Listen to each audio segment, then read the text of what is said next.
महाराज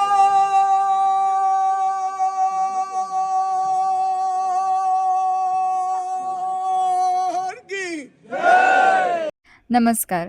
जय शिवराय, जय शंभूराजे. स्वागत आहे तुमचं सर्वांचं रायगड मोहीम ब्लॉगच्या पार्ट 2 मध्ये. महाद्वार सकाळी 7ला उघडला आणि आम्ही निघालो शिवबांच्या भेटीला. 2600 पायऱ्या चढून फायनली आम्ही वरती आलो आणि एक गाईड बुक केला गडाचा इतिहास जाणून घेण्यासाठी. आम्ही जिकडे आमची गाडी पार्क केली तिथपासून ते गडाच्या टोकापर्यंत हाईट आहे 2851. सगळ्यात आधी आम्ही पाहिला तो हत्ती तलाव. असेच गडावर टोटल 11 तलाव आहेत. त्याच्यानंतर नेक्स्ट आम्ही गेलो गंगासागर तलाव येथे.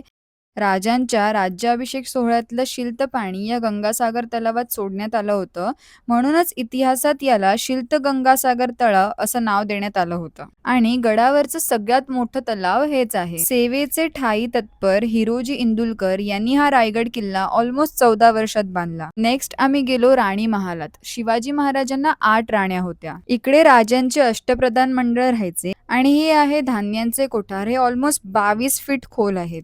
हा जो कडा आहे तो आहे हिरकणी कडा, जिकडून माता हिरकणी पौर्णिमेच्या रात्री 12 वाजता एकटी गड खाली उतरून गेली होती.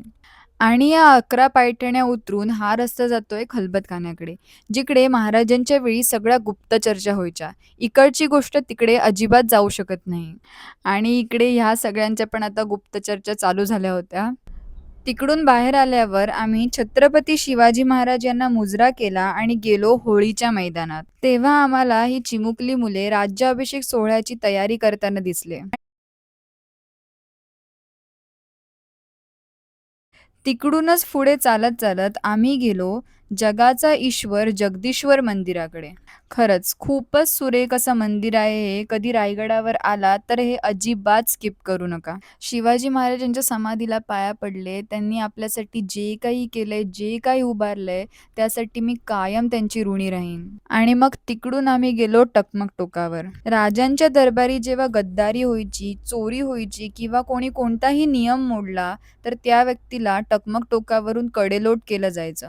इथे उभं राहिलं की समोर दिसतो तो मराठ्यांचा इतिहास आणि आकाशात गर्वाने फडकणारा भगवा.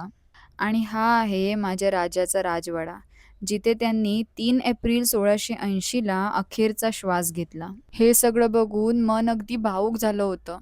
आजची परिस्थिती बघून खरंच असं वाटतं, काश माझं शिवबा राजं अजून जिवंत असतं. त्यानंतर गडावरचं पिठलं भाकरी कांदा खाऊन असंख्य अशा आठवणी घेऊन रायगडाला मी पुन्हा इकडे नक्की तुला भेटायला येईन असं प्रॉमिस करून शेवटला वाघबीळ बघून आम्ही परत राजापूरला निघालो. जय महाराष्ट्र.